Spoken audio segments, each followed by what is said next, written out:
90 రోజుల కోర్సు పూర్తి చేస్తే చాలు 100% ప్లేస్మెంట్ సపోర్ట్ తో సాఫ్ట్వేర్ జాబ్ మీ సొంతం. వెంటనే కోడ్ జ్ఞాన్ డెస్టినేషన్ ని సంప్రదించండి. నమస్తే, నేను విజయ్. హీరో విశాల్కి ఏమైంది? హీరో విశాల్ ఒక సినిమా ప్రమోషన్ కోసం వచ్చినటువంటి విశాల్ వణికిపోతూ ఎందుకు మాట్లాడుతున్నారు? నిజంగా హీరో విశాల్కి వైరల్ ఫీవరేనా, లేదంటే వేరే ప్రత్యేకమైనటువంటి అనారోగ్య సమస్యలు ఏమైనా ఉన్నాయా? దీని గురించి మాట్లాడదాం. ఇప్పుడు సోషల్ మీడియాలో ఒక ప్రిస్క్రిప్షన్ వైరల్ అవుతుంది. సో ఆ ప్రిస్క్రిప్షన్లో అసలు డాక్టర్ ఏం సూచించారు, ఆయనకున్నటువంటి అనారోగ్య సమస్య ఏంటి, దీని గురించి మాట్లాడదాం. ప్రస్తుతం మనతో పాటు లైవ్ కాల్లో ఉన్నారు జనరల్ ఫిజిషియన్ డాక్టర్ శ్రీనివాస్ గారు. సార్ నమస్తే. నమస్తే సార్, ఒక్కసారి ఆ ప్రిస్క్రిప్షన్ని చదువుతారా? ఆ ప్రిస్క్రిప్షన్లో ఏముంది, ప్రాబ్లం ఏంటో ఒకసారి డీటెయిల్గా చెప్పగలరా? డాక్టర్ గారు ఇచ్చినటువంటి విశాల్ గారికి ఇచ్చినటువంటి ప్రిస్క్రిప్షన్ లో I certified that mister Vishal Reddy, male 45 years, is suffering with viral fever and advice to take rest couple days something ఉన్నట్టు నేను చూశాను. సో వైరల్ ఫీవర్ వలన ఇది జరిగిందా అంటే, వైరల్ ఫీవర్ వలన కొన్ని కేసెస్లో పర్టికులర్గా చాలా రేర్ కేసెస్లో ఇలా జరుగుతూ ఉంటుంది. సివియర్ వైరల్ ఫీవర్స్ కానీ, డబ్ల్యూబీసీ కౌంట్స్ కానీ బాగా లోకి వెళ్ళిపోయినప్పుడు, సిఆర్పి సీరం రియాక్టివ్ ప్రోటీన్ అనే ఇన్ఫెక్షన్స్ హై వాల్యూమ్లో కనిపించినప్పుడు ఇట్లాంటివి జరుగుతూ ఉంటాయి. అయితే డాక్టర్ చెప్పింది ఏంటంటే, ఈయన కేవలం వైరల్ ఫీవర్తో బాధపడుతూ ఉన్నారు కాబట్టి ఈయన రెస్ట్ తీసుకోవాలి కపుల్ ఆఫ్ డేస్ అని చెప్పేసి అన్నారన్నమాట. సో ఆయన వీడియో నేను చూసినప్పుడు బాగా న్యూరోపతి కనబడుతూ ఉంది. ఈ న్యూరోపతికి చాలా రీజన్స్ ఉంటాయండి, ఒక్క రీజన్ అని చెప్పలేము. జనరల్గా వైరల్ ఫీవర్, చాలా సివియర్ వైరల్ ఫీవర్ వచ్చి 103, 104, 105 అట్లా వెళ్ళేటప్పుడు దీనివల్ల విపరీతమైనటువంటి న్యూరలాజికల్ సిండ్రోమ్ రావడం వల్ల కూడా ఇట్లా జరుగుతూ ఉంటుంది అనమాట.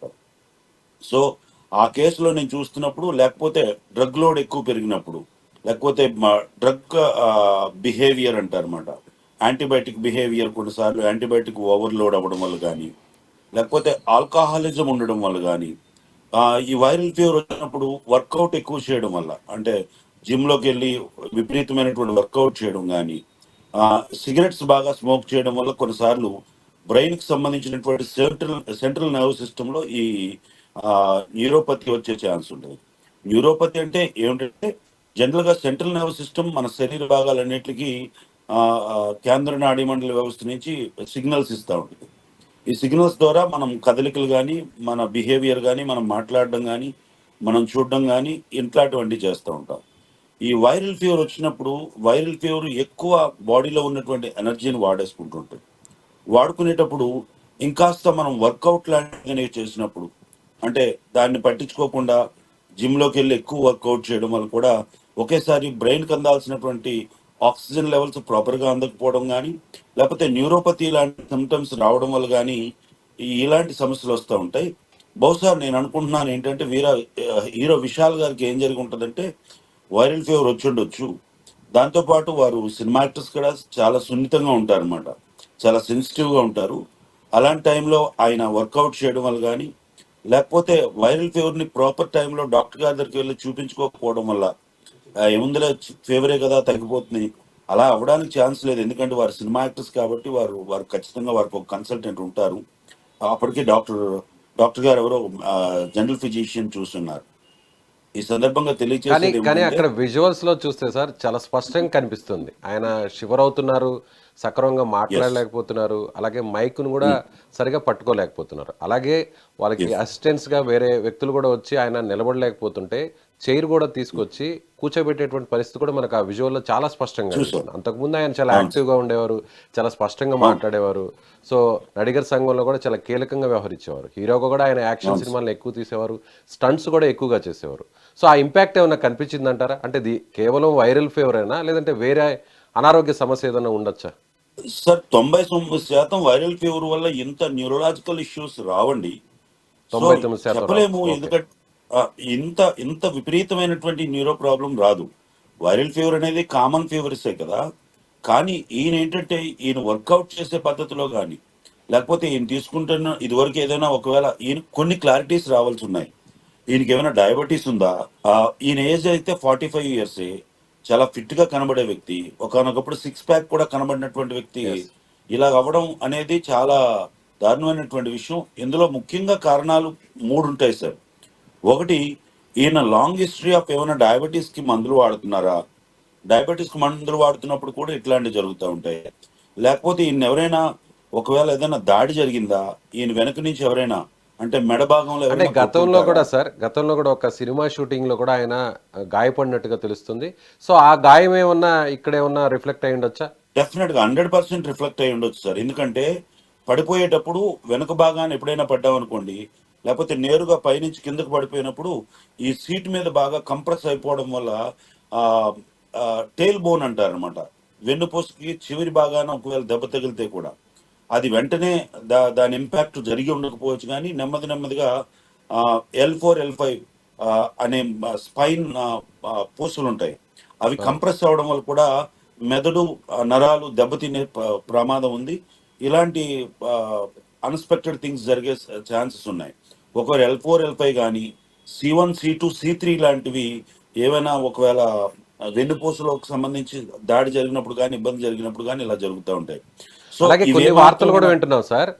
కంటికి, మెదడుకు వెళ్ళేటువంటి నరాల సమస్య కూడా వచ్చింది. దానివల్లే ఆయన ఈ విధంగా అనారోగ్యానికి గురయ్యారు. అందుకోసమే ఆయన కూర్చోలేకపోతున్నారు, సక్రమంగా మాట్లాడలేకపోతున్నారు అని కూడా చెప్తున్నారు. అందులో వాస్తవం ఉందా? ఇప్పుడు వచ్చేటువంటి వాస్తవం వార్తల్లో క్లారిటీ లేకపోలేదు. ఉందనుకోవచ్చా?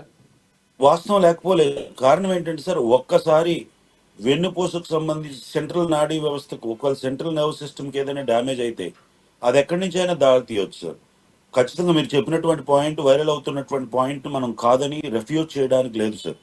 ఖచ్చితంగా జరిగి ఉండొచ్చు. ఎందుకంటే ఒక్కసారి C1, C2, C3కి లాంటి డ్యామేజెస్ ఏమైనా జరిగినా, ఒకవేళ టెయిల్ బోన్ ఇంజ్యూరీస్ జరిగినా, పై నుంచి ఎత్తులోంచి కిందకు పడిపోయినప్పుడు కూడా, మెడ మీద లేకపోతే ఆ భాగాల్లో దెబ్బ తగిలిన, అన్‌ఎక్స్‌పెక్టెడ్‌గా కింద పడిపోయినప్పుడు వెనక భాగానికి పడిపోయి ఒకవేళ బ్రెయిన్ లాంటి దానికి ఏమైనా డ్యామేజ్ జరిగినప్పుడు, దీనివల్ల హెమటోమా సిండ్రోమ్స్ అని వస్తాయన్నమాట. హెమటోమా సిండ్రోమ్స్ అంటే ఏంటంటే అర్థం, మెదడులో ఎక్కడైనా చిన్నపాటి రక్తం గడ్డగట్టినప్పుడు లెఫ్ట్ సైడ్ గడ్డగడితే కొన్ని ఆర్గాన్స్‌కి ఇబ్బంది అవుతుంది.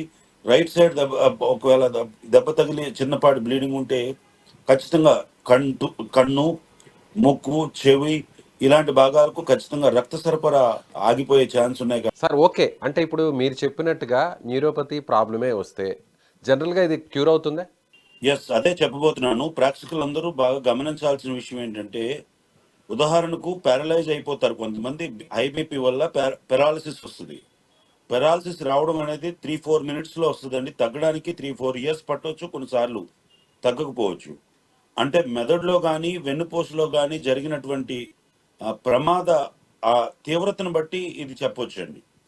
క్లియర్‌గా తగ్గిపోతుంది అనే విషయాన్ని క్లియర్‌గా చెప్పలేము. ఎంత కాస్ట్‌లీ ట్రీట్‌మెంట్‌కెళ్ళినా. ఈయన బాడీలో ఉన్నటువంటి నరాలు సపోర్ట్ చేయాలి. ఈయన బ్రెయిన్ ఖచ్చితంగా సపోర్ట్ చేయాల్సొస్తది. సో, కాబట్టి ఈ బ్రెయిన్‌లో ఎక్కడ దెబ్బ తగిలింది, లేకపోతే వెన్నుపూసకు సంబంధించి మెడలో ఉన్నటువంటి వెన్నుపూస దెబ్బ తగిలిందా? సో, మిడిల్‌లో ఉన్నటువంటి వెన్నుపూస దెబ్బ తగిలిందా? టెయిల్ బోన్ లాంటిది వెన్నుపూస దగ్గర దెబ్బ తగిలిందా అనే దాన్ని బట్టి ఉంటుంది. ట్రీట్మెంట్ చేస్తూ ఉండగా, ఫిజియోథెరపీ చేస్తూ ఉండగా, అలాగే కొంత అడ్వాన్స్ ట్రీట్మెంట్‌కి వెళ్తే తగ్గడానికి ఛాన్స్ పడుతుంది. ఈజీగా 1 ఇయర్ టు 4 ఇయర్స్ రికవరీకి పట్టొచ్చండి. సో, 4 ఇయర్స్ డేస్‌లో పట్టే అయితే ఛాన్స్ పట్టదు. ఉందంటారా? Yes. Yes. 1 year to 4 years అంటే 1000 డేస్ వరకు మినిమమ్ 1000 డేస్ పట్టే ఛాన్సెస్ ఉంటాయి. ఎందుకంటే ఈ తీవ్రతను బట్టి, జబ్బు తీవ్రత ఎంతుంది? ఎక్కడ దాడి వల్ల ఇదిలా జరిగింది? లేపోతే మెదడులో రక్తం గడ్డ కట్టిందా? సో, కాలర్ బోన్‌లో ఉన్నటువంటి అక్కడ ఏమైనా ఏదైతే స్పైన్ ఉంది. స్పైన్‌లో ఏమైనా రిపేర్ జరిగిందా? లేపోతే C1, C2, C3 గురించి మాట్లాడుకున్నాం. దాంట్లో రిపేర్ జరిగిందా? L1, L4, L5లో ఎక్కడైనా రిపేర్ జరిగిందా? అనే విషయాలను బట్టి ఇదుంటుంది. ఒకవేళ ఒకవేళ ప్రమాదవశాత్తు మెదడులో గాని ఒకవేళ రక్తం గడ్డగట్టుంటే మాత్రం తగ్గడానికి చాలా టైం పడుతుంది. దీన్ని గోల్డెన్ అవర్ అంటారు. గోల్డెన్ అవర్‌లో ఒకవేళ ఇలాంటి స్ట్రోక్ వచ్చినప్పుడు ఒక ఇంజెక్షన్ ఇవ్వాల్సొస్తది. ఆ టైంలో వీరు స్పందించి ఆ ఇంజెక్షన్ ఇచ్చారా లేదనేది ఉంటుంది. ఆ ఇంజెక్షన్ ఇచ్చుంటే మాత్రం ఒక 1 ఇయర్ నుంచి 2 ఇయర్స్ మధ్యలో రికవరీ రావచ్చు. 100% రికవరీ వస్తదని గ్యారంటీ చెప్పలేము. రాను రాను ఇంతకంటే దారుణమైనటువంటి పరిస్థితుల్లో కూడా వెళ్ళే ఛాన్స్ ఉంది. రికవర్ అవుతుందని మాత్రం 100% మెడికల్ సైన్సెస్ చెప్పలేవు సార్. అంటే ఇప్పుడు ఆయన మునుపటిలాగా పూర్తిగా యాక్షన్ సినిమాలు కానీ స్టంట్స్ కానీ చేసే పరిస్థితి ఇక ఉండకపోవచ్చా? 75% ఉండకపోవచ్చనే చెప్పాలి. వైద్య ఓకే. శాస్త్రంలో ఒకసారి న్యూరోపతి లాంటి ఇష్యూస్ వస్తే, తీవ్రమైనటువంటి న్యూరోపతి ఇష్యూస్ గానీ, న్యూరలాజికల్ సిండ్రోమ్ గానీ, లేకపోతే వెన్నుపూసకు సంబంధించినటువంటి ఎటువంటి డ్యామేజెస్ గానీ, డిస్క్ బల్జ్‌లు లాంటివి వచ్చాయనుకోండి. సో, తీవ్రమైన ఎత్తులోంచి దూకడం గానీ, యాక్షన్ మూవీస్ చేయడం గానీ, బరువులెత్తడం లాంటివి గానీ, ఒంగొని పని చేయడం లాంటివి గానీ చేయలేకపోవచ్చు. అలాగని ఖచ్చితంగా చెప్పలేము right. Sir. Right. Okay sir. Thank you sir. Thank you so much. Thank you. Thank you sir.